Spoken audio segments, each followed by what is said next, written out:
Inggris pengucapannya berbeda dengan bahasa Indonesia, ya. Karena seringkali kita mengucapkan bahasa Inggris tapi dengan pronunciation bahasa Indonesia, artinya bisa beda. Ya, sebuah kalimat yang sama artinya bisa beda. Nah, nanti bagaimana sih caranya kita belajar pronunciation?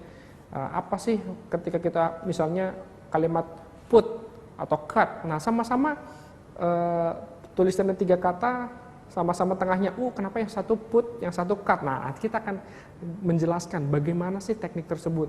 Dengan begitu teman-teman nanti bisa mengucapkan kalimat bahasa Inggris dengan benar, ya, tidak hanya baik tapi juga benar. Gitu.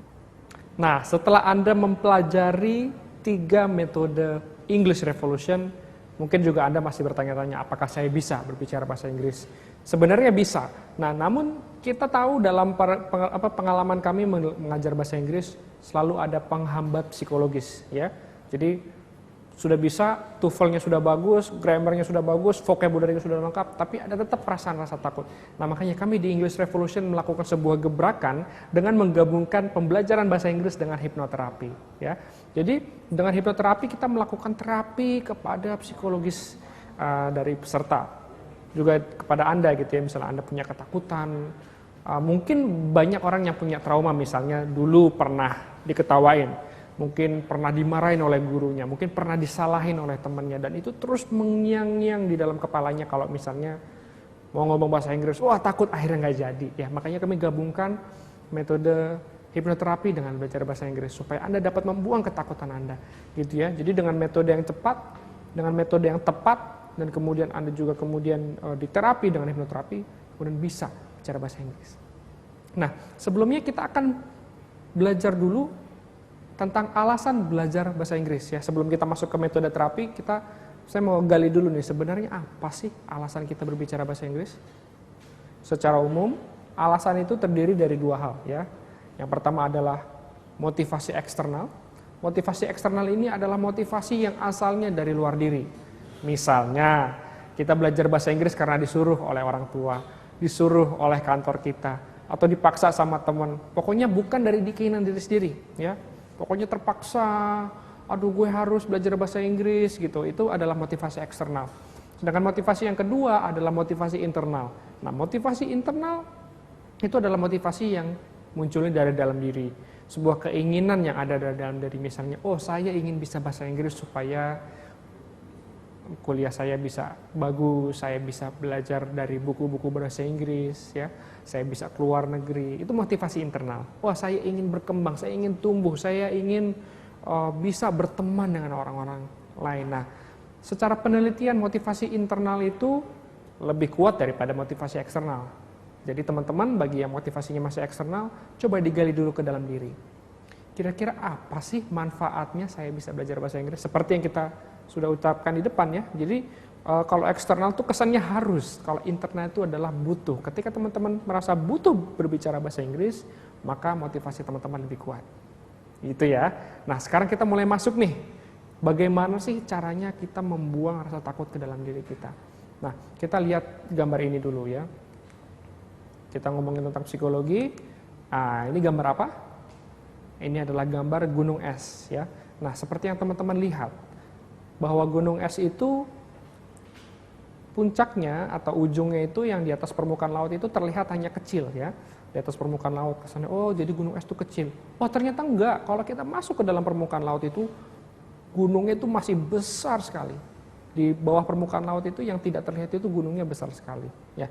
Pikiran manusia itu ternyata juga seperti itu, sama seperti gunung es. Pikiran manusia dibagi menjadi 2, yaitu ada pikiran conscious, ya, atau pikiran sadar, dan subconscious atau pikiran bawah sadar.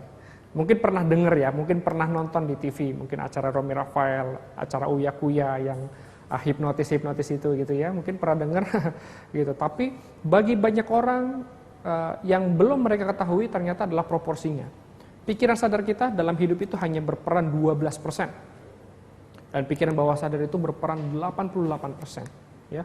Ini yang banyak orang nggak tahu gitu, ya. Dan jadi kalau misalnya kita tidak mengetahui proporsi seperti ini, kita akan sulit untuk mengendalikan pikiran kita. Karena 88% kita dikendalikan oleh pikiran bawah sadar kita. Kalau kita tidak bisa mengendalikan pikiran bawah sadar kita, akhirnya yaitu mau ngomong bahasa Inggris, secara pikiran sadar kita tahu, wah gue udah pintar nih, vocabulary udah banyak, grammar udah bagus. Tapi bawah sadarnya bilang, aduh nanti diketawain, aduh nanti disalahin. Kayaknya jangan deh, aduh deh, malu deh. Gitu. Itu semua adalah pikiran bawah sadar. Nah kita hari ini akan belajar bagaimana sih membuang ketakutan tersebut ya. Nah ini adalah gambaran kalau misalnya pikiran sadar itu seperti ini, ya. Kalau pikiran bawah sadar itu seperti ini.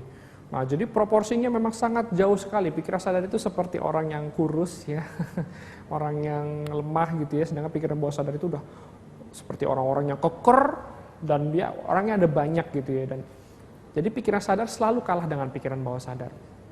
Pikiran sadar bilang saya nggak boleh ngerokok. Pikiran bawah sadar loh, tapi kalau nggak ngerokok nanti ini loh mulutnya nggak enak loh, wah nanti moodnya nggak enak loh, wah nggak bisa kerja, wah nggak happy hidupnya. Itu pikiran bawah sadar dan dia jauh lebih kuat dari pikiran sadar. Walaupun pikiran sadarnya bilang ngerokok itu nggak sehat, ngerokok itu dapat mengganggu kesehatan, tapi pikiran bawah sadarnya bilang loh saya ini dapat inspirasi dari ngerokok. Jadi pasti kalah, yang mau berhenti ngerokok itu salah. Sama bahasa Inggris juga sama seperti itu ya. Bahasa Inggris itu saya perlu bisa bahasa Inggris, tapi bawah sadar bilang aduh ntar malu deh, ntar salah deh gitu. Itu kita mengenali dulu pikiran sadar dan bawah sadar ya. Jadi karena di dalam pikiran sadar itu ada logika, ada analisa, kalkulasi, ketika melihat detail atau ya adanya di pikiran sadar. Nah, jadi ketika kita berlogika bahwa saya harus bisa bahasa Inggris, itu hanya di pikiran sadar. Nah, bawah sadar Anda yang jauh lebih kuat.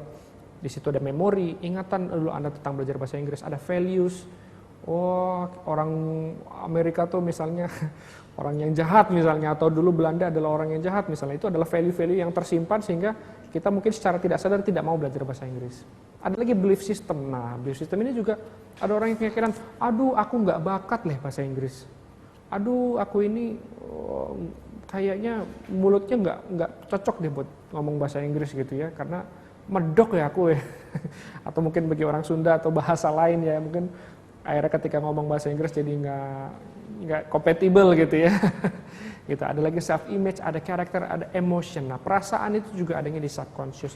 Perasaan takut, minder itu semua ada di bawah sadar. Nah, sekarang kita akan belajar bagaimana sih caranya supaya kita bisa mengendalikan pikiran bawah sadar kita supaya kita berani bicara bahasa Inggris, ya. Nah, kita lihat dulu ini ada terkait sama brainwave atau gelombang otak. Jadi pikiran kita itu ada gelombangnya.